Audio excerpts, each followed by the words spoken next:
आज हम स्टडी करेंगे डी फार्मेसी का जो है डी फार्मेसी में जो अपना सब्जेक्ट है फार्माकेमिस्ट्री वन।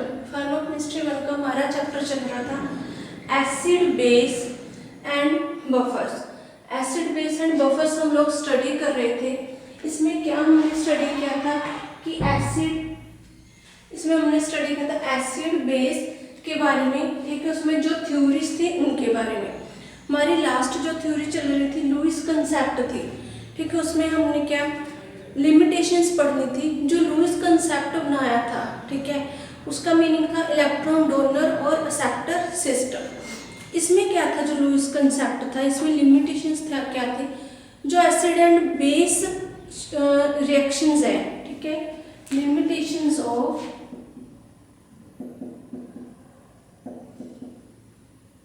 लिमिटेशंस, जो एसिड एंड बेस जो है रिएक्शंस, उसमें ये रैपिड रिएक्शंस होती हैं, ठीक है। रैपिड रिएक्शंस होती है तो इसमें जो है इलेक्ट्रॉन्स इन्वॉल्व होंगे। इसमें जो हम however many Lewis acid base reactions which are slow, तो इलेक्ट्रॉन्स है, ठीक है। तो इसमें जो है ये रिएक्शंस जो है स्लो हो जाएंगी लुईस एसिड बेस जो है रिएक्शंस। वैसे जो एसिड बेस रिएक्शंस है वो क्या होती है, फास्ट होती हैं, बट जो Lewis base acid base reactions है वो स्लो होती हैं। सेकंड इसमें लिमिटेशन थी, इससे हमें जो एसिड और बेस है उसकी स्ट्रेंथ का नहीं पता चलेगा। उससे हम ये नहीं एक्सप्लेन कर पाते कि वो उसकी जो एसिड और बेस की कितनी स्ट्रेंथ है हमारे सॉल्यूशंस में, हमारे कंपाउंड में। इसलिए ये भी कंसेप्ट था जो वो फेल हो गया और इस पर भी वर्किंग नहीं हुई। नेक्स्ट हम टॉपिक करेंगे बफर एक्शन।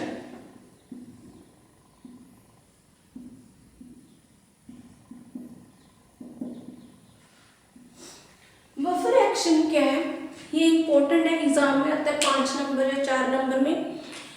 बफर्स क्या, the solution that are able to change to resist to change the pH values, change the pH values. ऐसे substance the solution that are able to resist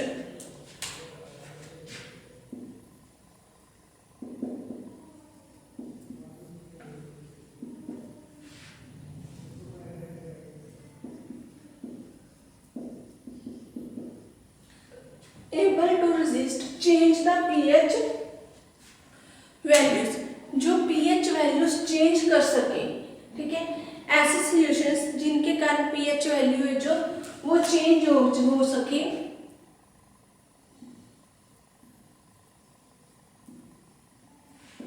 जो pH value change हो जाए उनको हम बोलते हैं buffer action, ठीक है, या बफर सॉल्यूशंस उनको बोलते हैं। ऐसे जो सॉल्यूशंस जिनके कारण हमारे सॉल्यूशन की पीएच चेंज हो जाती है वो होते हैं हमारे बफर सॉल्यूशंस।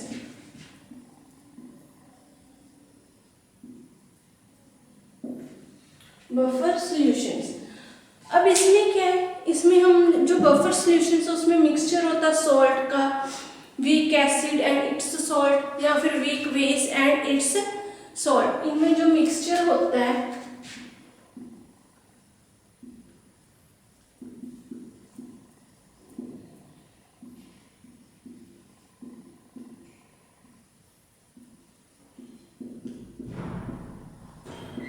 या वीक बेस प्लस सॉल्ट का। अब बफर सॉल्यूशंस को हम क्लासिफाई कैसे करते हैं, इसकी क्लासिफिकेशन है 3 कैटेगरीज में।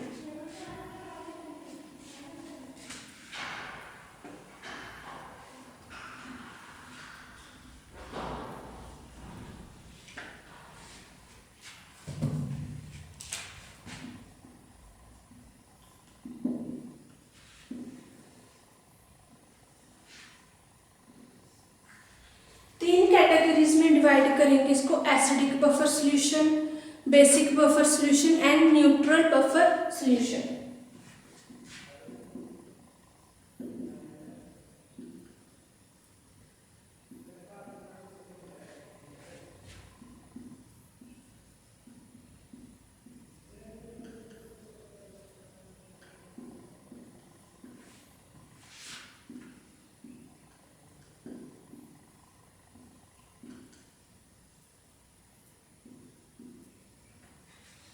जो बफर सॉल्यूशंस तीन टाइप के, एसिडिक, बेसिक और न्यूट्रल बफर सॉल्यूशंस। अब एसिडिक सॉल्यूशंस में क्या, इसमें weak acid plus salt present होंगे। जैसे example mixture of acetic acid and sodium acetate.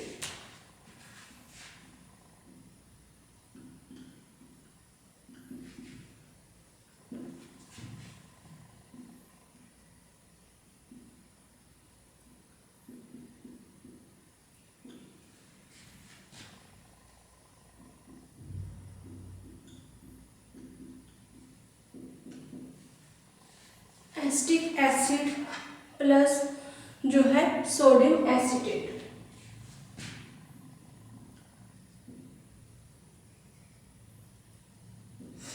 जो एसिडिक सॉल्यूशंस है वो weak acid plus salt present है। Weak acid acetic acid, salt हो गया हमारा सोडियम एसिटेट। ऐसे जो बेसिक बफर सॉल्यूशंस हैं उसमें क्या, weak base plus solutions present है। ठीक है, weak base plus and it's salt solution is salt presence है। जैसे मिक्सचर ऑफ अमोनियम हाइड्रेट, ठीक है, हाइड्रोक्साइड और अमोनियम क्लोराइड।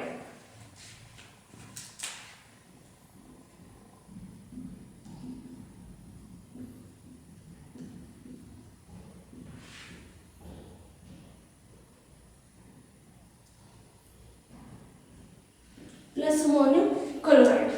अब जो हमारे न्यूट्रल बफर सॉल्यूशंस है, इसमें एसिटिक एसिड, इसमें क्या होता है, solution of mixture of weak acid and weak base, दोनों होते हैं। ठीक है, इसमें जो मिक्सचर है सॉल्यूशन एसिटिक एसिड में वीक एसिड और वीक बेस।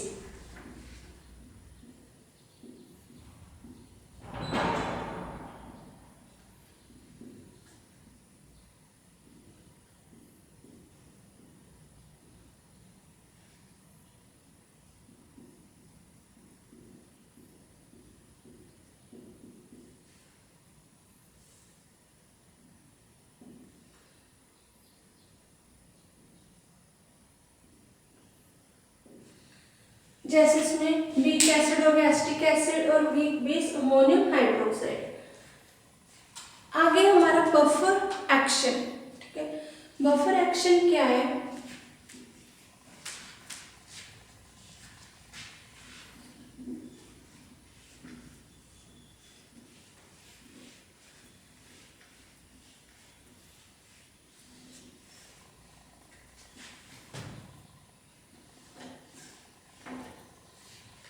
बफर एक्शन है जो, उसमें क्या प्रॉपर्टीज होती हैं, the buffer properties of buffer solution is to resist and change pH, change in its pH value even in small amount of acid or base is added is known as buffer action।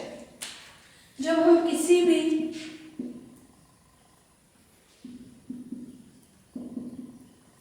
जब हम लोग किसी भी solution में, अब हमारा buffer solution का main क्या हमें वो pH वैल्यू चेंज कर देता है। ठीक है, अब बफर एक्शन क्या है, जब हम किसी भी स्मॉल अमाउंट में किसी भी सॉल्यूशन में एसिड या बेस डाल देते हैं तो उसका जो है एक्शन वो चेंज हो जाता है। ठीक है, अगर उसके pH चेंज हो जाएगी तो उसका ऑब्वियसली एक्शन भी चेंज हो जाएगा। उसे जो ऐड कर देते हैं उस चीज को हम बोलते हैं बफर एक्शन।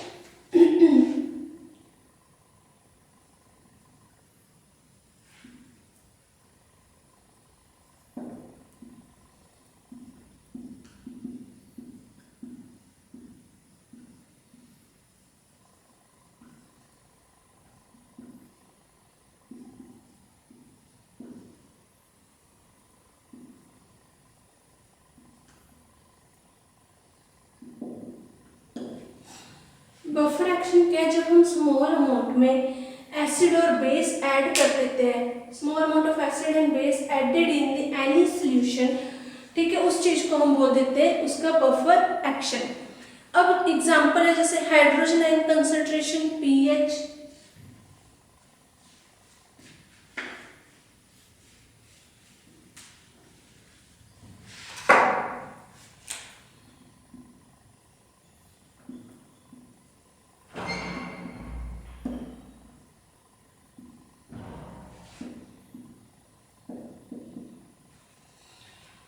अब है हमारा जैसे हाइड्रोजन आयन कंसंट्रेशन, ठीक है। अब हाइड्रोजन आयन की जो कंसंट्रेशन है वो हम चेक करेंगे। जो प्योर वाटर है वो क्या होता है हमारा ionize, consider to ionize to a small degree as per the following equation. हम उसे कैसे लिखते हैं प्योर वाटर को, H2O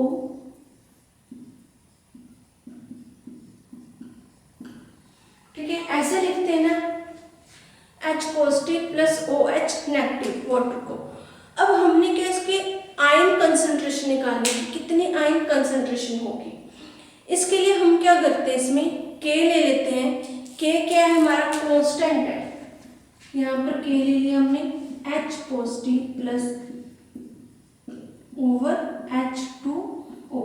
फिर ये कैसे मल्टीप्लाई हो गया इधर, K H2O is equal to H positive plus OH negative. अब जब KH2O हमने लिख लिया, H पॉजिटिव OH नेगेटिव हो गया, तो इसे हम क्या कंसीडर करेंगे, KW, मतलब W मतलब वॉट आयन प्रोडक्ट कांस्टेंट हो गया।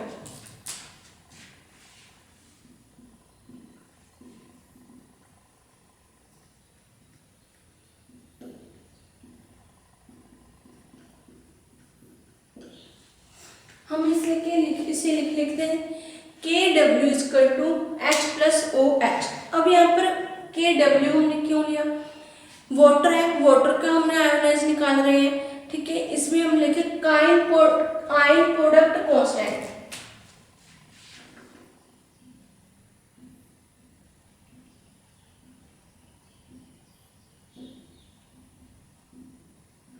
K का मीनिंग क्या था, कांस्टेंट था। आयन किसके निकाल रहे हैं, वाटर के, इसलिए जो आयन प्रोडक्ट जो वाटर से हम आयन प्रोडक्ट कांस्टेंट ले लेते हैं यहाँ पर। इसमें क्या, जो आयन प्रोडक्ट कांस्टेंट है, इससे क्या एक्सप्रेस्ड होता है कि जो हमारी कंसंट्रेशन है आयनिक की स्पीसीज की, ठीक है, ऑन राइट हैंड साइड जो हमारी कंसंट्रेशन है आयन्स की of the reaction has constant value at 25 degree. जब 25 डिग्री सेल्सियस टेम्परेचर होगा, जो राइट हैंड साइड की जो वैल्यू है हमारी आयन्स की वो क्या कांस्टेंट होते हैं, उसे हम लिखते हैं 1 is equal to 10⁻⁻⁴।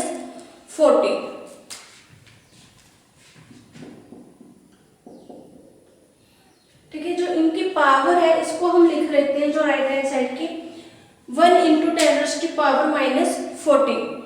It can be represented as, हम इसे अब लिखेंगे कैसे, जो आयन है ये हमारे इधर आगे H,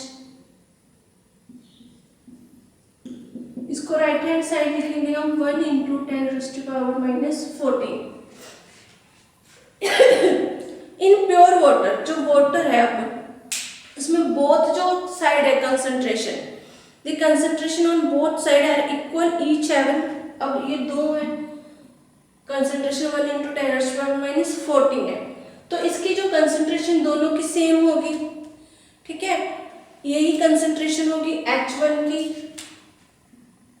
positive equal to OH negative, इनकी कंसंट्रेशन दोनों की 10⁻⁻⁴ है, ठीक है। अगर इसमें हाइड्रोजन आयन कंसंट्रेशन ज्यादा है, greater than hydroxide ion, hydrogen ions की अगर कंसंट्रेशन हाइड्रोक्साइड आयन से ज्यादा है, व्हेन इज एसिड, अगर हाइड्रोजन आयन की जो कंसंट्रेशन है हाइड्रोक्साइड आयन से ज्यादा है तो वो क्या होगा हमारा एसिड, अगर कम है तो बेस, अगर दोनों की जो इक्वल है अमाउंट तो वो हो गया हमारा न्यूट्रल, ठीक है।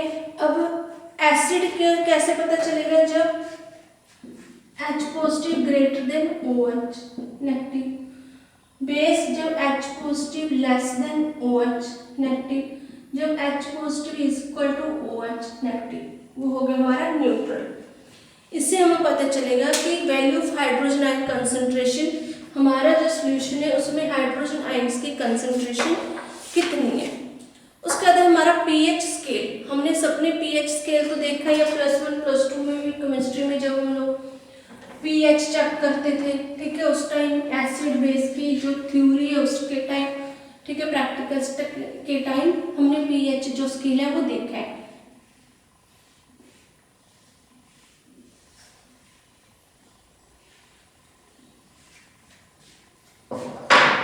अब पीएच स्केल क्या है?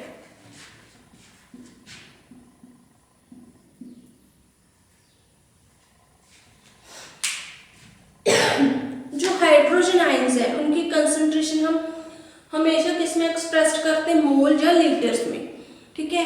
ये इक्विवेलेंट होती है लीटर्स के। जब हम इनको पावर्स को रिप्रेजेंट करेंगे, ठीक है, रिप्रेजेंट कैसे करेंगे, कैसे पता चलेगा कि प्रैक्टिकली कंसेप्ट एसिडिटी का कौन सी मोल पर कितने लीटर पे आने के बाद होती है, और बेसिसिटी। हम इसके लिए टर्म यूज करते हैं पीएच। अब टर्म पीएच का क्या मीनिंग है? एज द नेगेटिव लॉगरिथम, ठीक है, of hydrogen ion concentration. PH का मीनिंग क्या है यहाँ पर?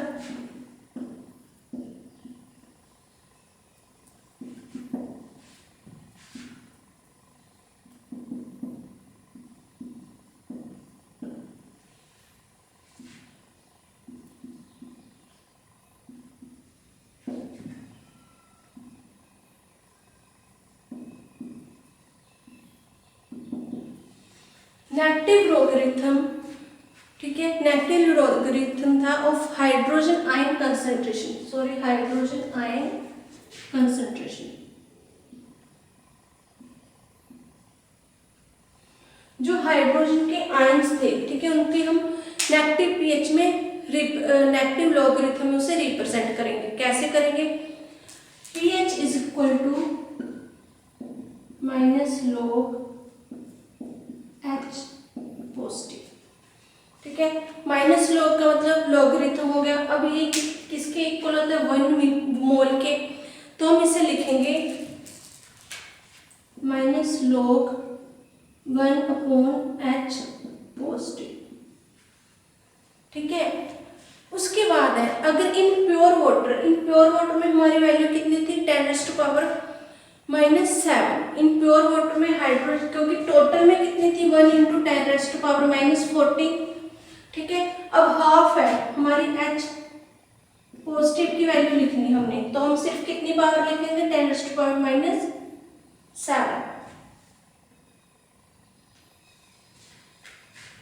ठीक है। इन प्योर वाटर में 10⁻⁷ होगी, तो पीएच कितनी होगी हमारी? Minus log is equal to 10⁻⁷।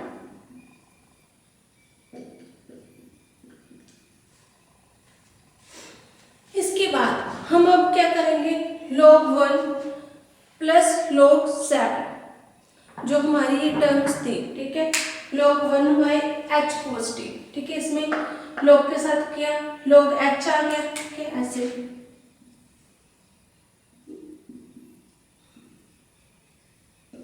अब h की वैल्यू 10⁻⁻7 आ गई, ठीक है। माइनस log की वैल्यू हमारी 10⁻⁻7 है। तो हमने अब क्या करना है कि log माइनस log 1 जो यहाँ पर था हमारा 1, ठीक है, प्लस log 10⁻⁷। h की हमने ऐसे लिख ली, ठीक है, ये माइनस में चले गया। अगर इसे हम इधर लिखेंगे, ये आकर यहाँ पर प्लस हो गया। अब इसकी पावर कितनी आ गई हमारी? वाटर की 7। इस तरह हम हाइड्रोजन आयन की कंसंट्रेशन आयन की हेल्प से किसी भी सॉल्यूशन की पीएच निकाल सकते हैं। जैसे हमने वाटर की निकाल ली 7, ठीक है। द पीएच स्केल क्या कवर करता है? पीएच स्केल में 0 से लेके 14 तक नंबरिंग होती है, ठीक है। उसमें एसिड और बेस होते हैं और न्यूट्रल होता है, ठीक है। जो पीएच है हमारी,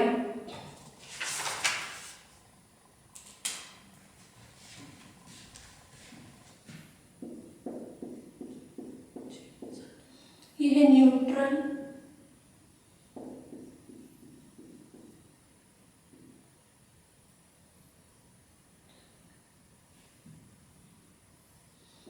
बेस, एसिड, ठीक है। 0 से लेके 14 14 तक होती है इसकी जो स्केल, उसमें क्या है 7 नंबर क्या है हमारा न्यूट्रल, वो वाटर का नंबर है जो हमने हाइड्रोजन आयन की हेल्प से इसको निकाल लिया। ऐसे हम हर एक जो पीएच है उसको हम देख लेंगे, जो एसिडिटी है उसकी पावर क्या है, कितने पावर पे होता है, और बेसिसिटी जो है बेस वो कितने अमाउंट पर आता है।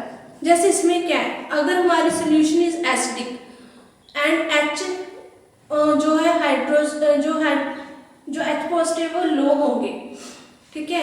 अगर the solution is basic the alkaline the H positive है जो पीएच से कम होगी उसकी जो है वैल्यूज। नेक्स्ट है इसके बाद हमारा जो है टॉपिक हेंड्रल्स। जो हाइड्रोजन आयन कंसंट्रेशन थी उसका मेन बेस एम क्या था, हमें पीएच स्केल में से वैल्यू निकालनी आनी चाहिए कि हमें उसकी हेल्प से पीएच से जो स्केल है उसकी वैल्यू कैसे निकाल सकते हैं कि किसी भी एसिड की या किसी भी अल्केलोसिस की कितनी पीएच है।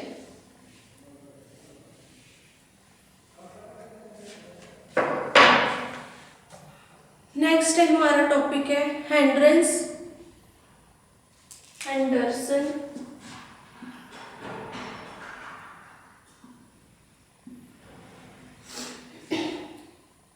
हैसेलबीच इक्वेशन।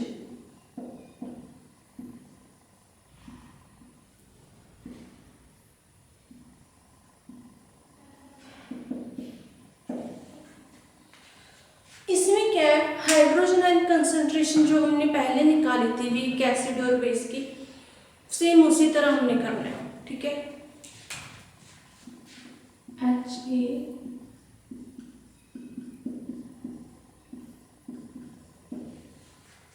एच पॉजिटिव प्लस यहाँ पर हमने ए है तो ए नेगेटिव,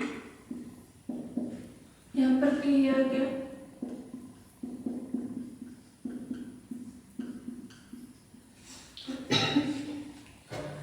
ठीक है। उसके बाद हम क्या करेंगे, एच पॉजिटिव को निकाल देंगे, ठीक है। हाइट जो है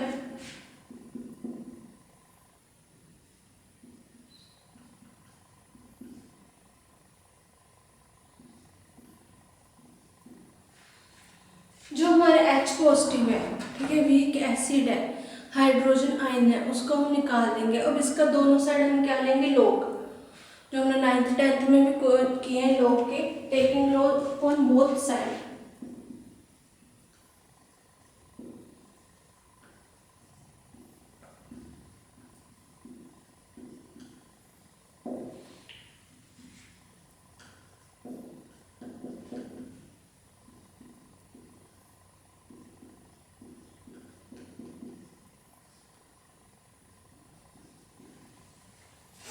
दोनों साइड हमने क्या ले लिया, लॉग ले लिया।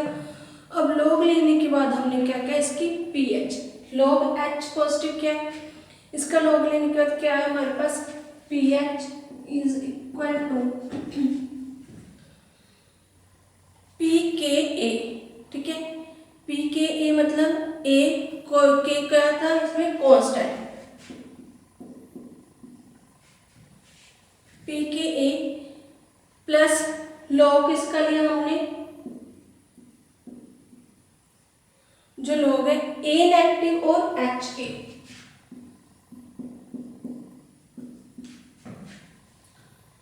ठीक है। जैसे हमने पहले पीछे किया था, जो पीओएच है इसमें क्या हम आयन कंसंट्रेशन लिखते हैं, अब इसको हम पीएच लिखेंगे, ठीक है। पीके मतलब के कांस्टेंट था, log A minus H A.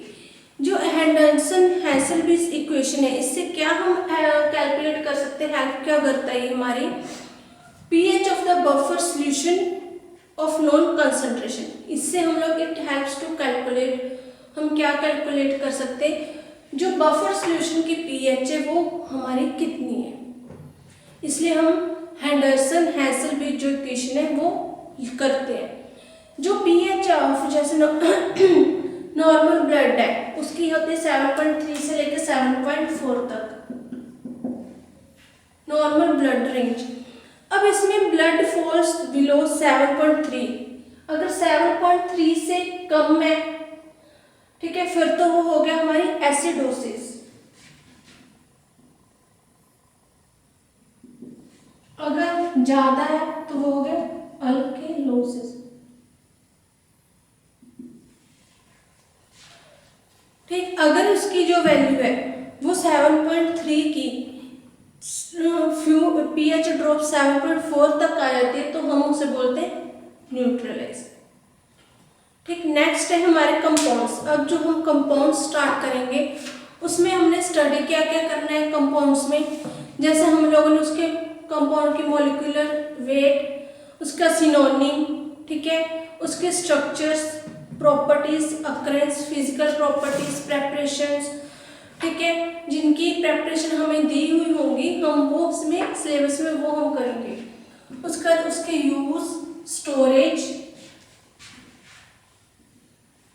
ठीक है, उसके यूज करेंगे और हम उसकी स्टोरेज, सॉल्युबिलिटी वगैरह इसमें जो केमिस्ट्री है उसमें कंपाउंड्स के डिस्कस करेंगे।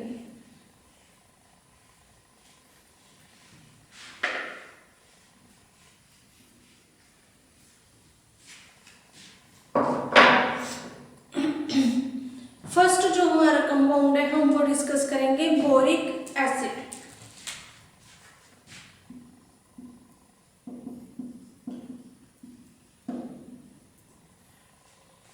H3BO3 क्या है, इसका मॉलिक्यूलर फॉर्मूला है बोरिक एसिड का।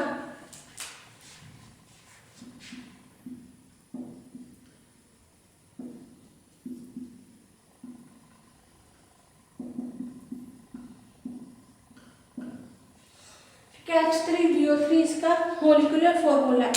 मॉलिक्यूलर वेट इसका होगा 61.83।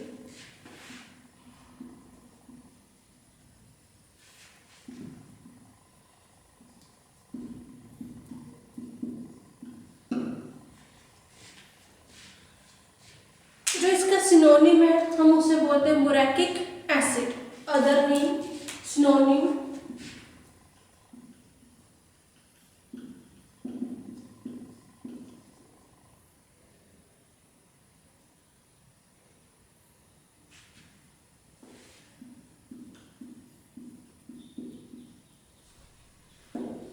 सिनोनिम है इसका बोरैकिक एसिड। अब अकरेंस कहाँ से होता है, जो हमारे पास बोरिक एसिड है वो हमें कहाँ से मिलता है, वाइडली अकरेंस इन सी वाटर, सी वाटर से, प्लांट्स और जो है फ्रूट में से। It is also available in the combined form of largest natural sources, हमें नेचुरल सोर्सेज से भी ये मिलता है। जैसे एग्जाम्पल है रेजोनाइट, ठीक है, जो अकरेंस होता है हमें उसकी एग्जाम्पल है रेजोनाइट, ठीक है। इसकी जो है प्रॉपर्टीज क्या है, वाइट और फिजिकल,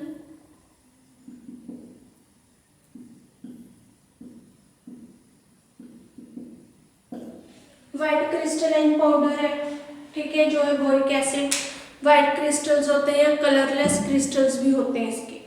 ये सोल्यूबल है इन वाटर और इन अल्कोहल, और जो फ्रीली सोल्यूबल है इन ग्लिसरीन। और इसकी अब जो ऑर्डरलेस है और स्लाइटली एसिडिक और बिटर टेस्ट आता है इसका। ऑन हीटिंग, अगर जब हम इसे हीट करते हैं, ठीक है, it decompose to form metaboric acid. अगर जब हम बोरिक एसिड को हीट करेंगे, हीट करने का 100 डिग्री टेम्परेचर पर, तो हमारे पास क्या फॉर्म होता है,